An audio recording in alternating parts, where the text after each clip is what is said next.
Cauncang burung cauncang, ape diuncang dalam tempurung.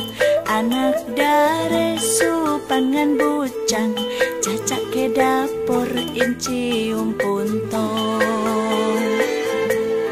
Kaude kauning usah nak supan, melihat bang hitam datang nak minang. Kisandong melepak anak jaringan, oh adek nang busuk tawa. Selamat datang kembali di channel Pegawai Jalanan. Semoga informasi yang kami sajikan ini bisa bermanfaat untuk kita semua. Silahkan kalian simak video ini agar kalian bisa menangkap informasi yang kami sajikan. Selamat menonton.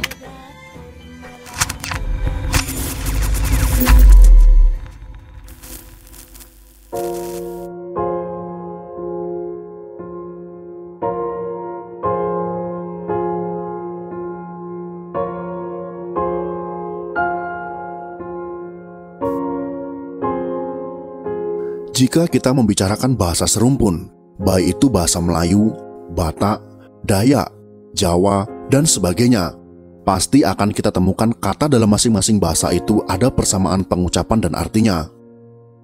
Dalam video kali ini, yang membuat kami penasaran adalah adanya beberapa kata dalam bahasa Melayu Sambas yang sama persis ucapan dan artinya dengan bahasa Jawa. Kata-kata tersebut adalah seperti lading yang berarti pisau, lawang yang berarti pintu, dalu yang berarti malam atau larut malam, nandur yang berarti menanam, dan mungkin masih banyak lagi yang lainnya jika kita kaji lebih dalam lagi. Inilah yang membuat kami terus membaca dan menggali lagi sejarah awal Kesultanan Sambas, bahkan lebih awal lagi ketika masih bernama Panembahan Ratu Sepudak, atau biasa dikenal juga dengan Panembahan Sambas. Jika berbicara Kerajaan Sambas, maka kita akan menemukan seorang tokoh pemimpin kala itu yang bernama Ratu Sepudak yang pernah memimpin Panembahan Sambas kala itu.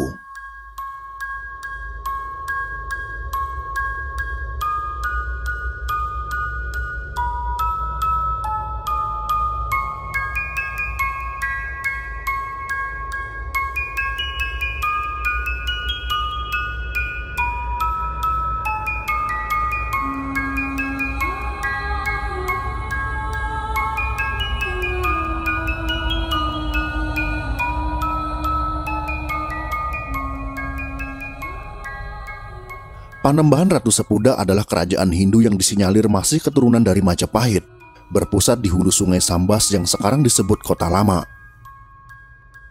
Ratu Sepudak adalah raja yang ketiga. Raja yang kedua adalah abangnya yang bernama Timbang Paseban, sedangkan raja yang pertama adalah ayah dari Ratu Sepudak dan Ratu Timbang Paseban.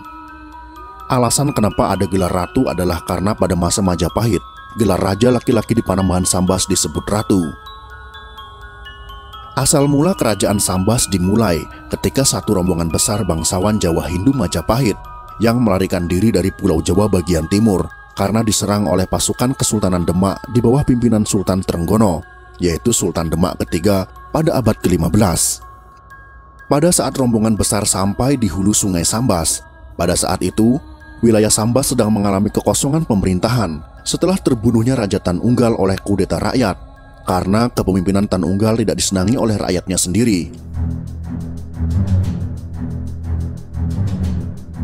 Setelah melihat wilayah ini aman dan kondusif, maka rombongan bangsawan besar itu mendirikan lagi sebuah kerajaan yang disebut Panembahan Sambas. Raja pertamanya tidak diketahui namanya, setelah wafat digantikan oleh anaknya yang bergelar Ratu Timbang Paseban. Setelah Ratu Timbang Paseban wafat, maka yang menggantikannya adalah Ratu Sepudak. Pada masa pemerintahan Ratu Sepudak inilah datang rombongan Sultan Tengah yang terdiri dari keluarga dan orang-orangnya yang datang dari Kesultanan Sukadana. Rombongan ini disambut dengan baik oleh Ratu Sepudak dan dipersilahkan untuk menetap di wilayah itu. Tak lama setelah menetapnya rombongan Sultan Tengah, kemudian Ratu Sepudak pun wafat secara mendadak. Kemudian yang menggantikan Ratu Sepudak adalah keponakannya sendiri, yaitu Raden Kencana, anak dari abangnya Ratu Timbang Paseban. Seterusnya seperti itu, sampailah kepada wafatnya Sultan Tengah saat melakukan perjalanan pulang ke Sarawak, dikarenakan ditikam oleh pengawalnya sendiri. Namun, Sultan tengah menikam kembali pengawalnya tersebut yang menyebabkan Sultan terluka parah dan meninggal. Jenazahnya dimakamkan di lereng Gunung Sentubong, dekat kota Kuching, Sarawak, Malaysia.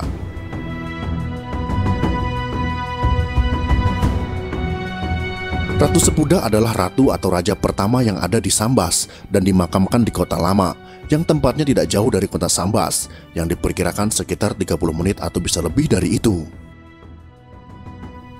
Makam Ratu Sepuda berada di Kota Lama, di Desa Ratu Sepuda, Kecamatan Galing. Makam tersebut ada di atas dataran tinggi, yang katanya setiap tahunnya bertambah tinggi.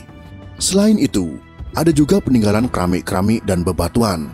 Tidak hanya keramik, tapi ada juga peninggalan-peninggalan yang lain yang ada di sekitar makam tersebut.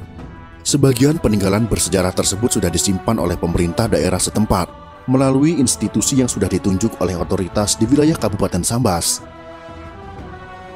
Makam Ratu Sepuda berada di pedalaman desa Kota Lama yang jaraknya sekitar 200 meter dari jalan besar, melintasi jalan kecil dan perkebunan karet milik warga sekitar.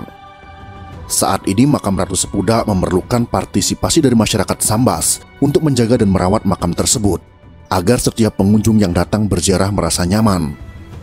Selain makam Ratu Sepuda di Kota Lama, terdapat juga di sekitarnya makam-makam kecil yang dulunya masyarakat setempat menyebutnya adalah seorang raja, dan menyebut makam tersebut adalah makam keramat. Sampai saat ini, belum diketahui siapa nama raja yang ada di makam-makam tersebut, karena memang tempatnya jauh dari jangkauan mata masyarakat ramai, yang mengetahui hanyalah masyarakat setempat. Konon katanya, makam yang ada di sekitar tempat tersebut ada kaitannya dengan makam Ratu Sepuda. Ada yang menyebutkan bahwa makam tersebut adalah prajurit atau pengawal dari Ratu Sepuda. Ada juga yang menyebutkan bahwa makam tersebut adalah istri dari Ratu Sepuda. Banyak sekali persepsi yang muncul tentang makam kecil tersebut. Salah satu penyebabnya adalah seperti yang kami sebutkan tadi, karena belum jelasnya identitas dari makam tersebut. Jika identitas makam-makam tersebut diketahui, informasi-informasi dapat kita kaitkan dengan makam Ratu Sepuda. Kisah sebenarnya seperti apa dan hubungannya bagaimana. Kita juga bisa menjaga dan merawat makam tersebut sama seperti makam-makam sejarah yang lain.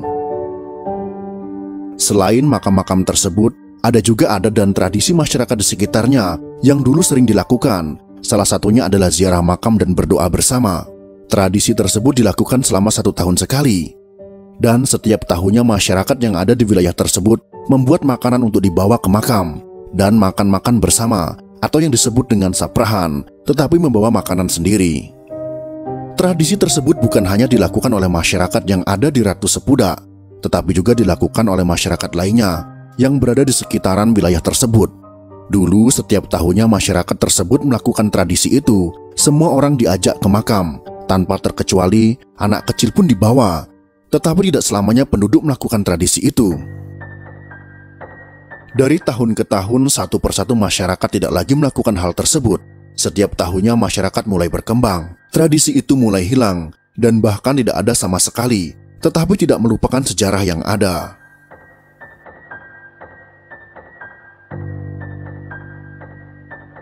Jika memang dikatakan pada masa kerajaan Panembahan Sambas ada hubungan dengan Jawa Hindu atau Majapahit, yang tercatat dalam buku sejarah pernah datang dari Pulau Jawa sebanyak sekitar 500 orang bangsawan. Maka sekarang pertanyaan-pertanyaan dari tim pegawai jalanan mulai terjawab. Mengapa beberapa kata dalam bahasa Sambas ada yang sama pengucapan dan artinya dengan bahasa Jawa? Karena sudah sangat jelas, pada zaman dahulu nenek moyang kita sudah saling bertukar. Ada yang datang ke Pulau Jawa, ada yang pergi dari Jawa ke pulau lain seperti Sumatera, Sulawesi, Semenanjung Malaya, bahkan Kalimantan, khususnya di wilayah Sambas ini.